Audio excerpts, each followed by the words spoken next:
Hello बच्चों, let's see this question. Kepler's third law can be stated that t square is equal to k r cube. The value of k constant is not same for. बच्चों यहाँ पर क्या है, हम लोग को जो क्वेश्चन है वो क्या बोल रहा है, केप्लर्स का थर्ड लॉ। अब हम लोग जानते हैं बच्चों केप्लर्स का जो थर्ड लॉ की जो स्टेट्स होती है वो क्या होती है। यहाँ पर अगर मैं की कंसेप्ट लिखूँ इस क्वेश्चन का, तो की कंसेप्ट क्या होगा, हम लोग को बोला इसने कि कैपलर्स का थर्ड लॉ। अगर कैपलर्स का थर्ड लॉ हम लोग यहाँ अप्लाई करेंगे बच्चा, तो यहाँ पर कैपलर्स का थर्ड लॉ की स्टेट्स क्या होती है कि जो टी, उसका जो टी स्क्वायर है वो डायरेक्टली प्रोपोर्शनल तो होता है हमारे पास आर क्यूब के, ये भी होता है। एक और होता है हमारे पास जो टी स्क्वायर होता है उसका एरिया के, हमारे पास जो एरिया है उसके क्यूब के डायरेक्टली प्रोपोर्शनल होता है। ठीक है, हमसे पूछा है इसने कि हमारे पास कि जो टी स्क्वायर है इक्वल टू के आर क्यूब, मीन्स इसने बोला कि जो हमारे पास जो क्या जो हमारे पास कांस्टेंट है बच्चों, वो इन चारों में ऑप्शन में से किसके हमारे पास किसका मीन्स सेम कांस्टेंट होगा और नहीं। ठीक है, तो सबसे पहले हम लोग बात करते हैं बच्चों कि जो हमारे पास ग्रेविटेशनल अट्रैक्शन होता है वो अर्थ और हमारे पास मैं बोलूं कि अर्थ और मून के अंदर जो क्या होता है हमारे पास ग्रेविटेशनल अट्रैक्शन होता है।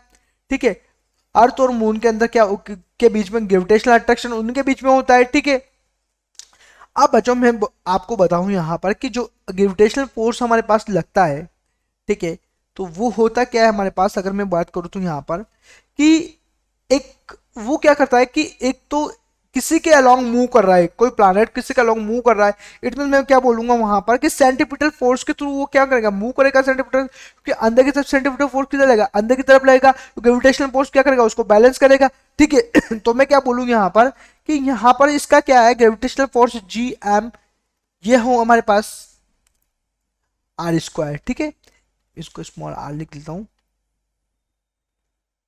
ये आर स्क्वायर यही होता है, centripetal force m v square upon r, यही होता है बच्चों यहाँ पर। ठीक है, तो यहाँ से जो वी की वैल्यू है बच्चों, तो वो क्या आएगा, under root g m upon क्या होता है आर, इसका वेलोसिटी हो जाएगी। ठीक है, अब बच्चों यहाँ पर जो टाइम पीरियड की अगर हम बात करें, टाइम पीरियड की अगर मैं बात करूँ, तो टाइम पीरियड के बारे में बात करूँ तो टी इक्वल टू क्या हो जाएगा, 2 पाई आर, सरकमफ्रेंस उसके 2 पाई आर अपॉन वी। ठीक है, तो ये क्या हो जाएगा 2 पाई आर अंडर रूट वेलोसिटी क्या है जी एम अपॉन हमारे पास आर।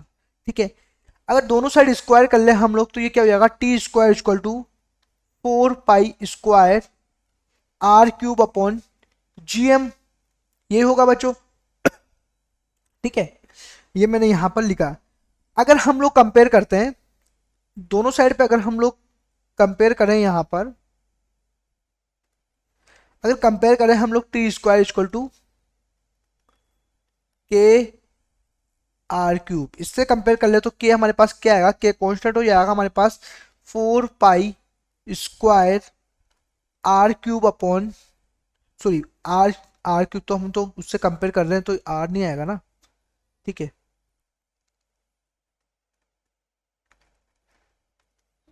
तो 4 पाई स्क्वायर अपॉन क्या हो जाएगा हमारे पास जी एम, ये क्या है कांस्टेंट है।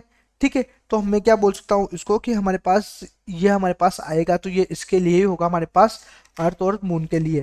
ठीक है, तो अब अर्थ एंड मून के लिए, क्योंकि इनके लिए ग्रेविटेशनल अट्रैक्शन होता है, तो हमारे बोल सकते हैं कि यहाँ पर, तो अगर यहाँ जो इसने बोला है फर्स्ट में बोला planet Mars and planet Venus, तो उनके लिए होगा नहीं, नेपच्यून और प्लानट अर्थ के बीच में होगा नहीं, टू मून्स ऑफ मार्स के बीच में होगा नहीं, तो हम लोग अर्थ और इट्स, और बोला इसने अर्थ एंड इट्स मून, तो मून और दोनों के बीच में हमारे पास ग्रेविटेशनल अट्रैक्शन होता है। इस वजह से हम बोल सकते हैं कि ऑप्शन जो थर्ड है वही यहाँ पर क्या होगा, करेक्ट ऑप्शन होगा। I hope you understood well, best of luck.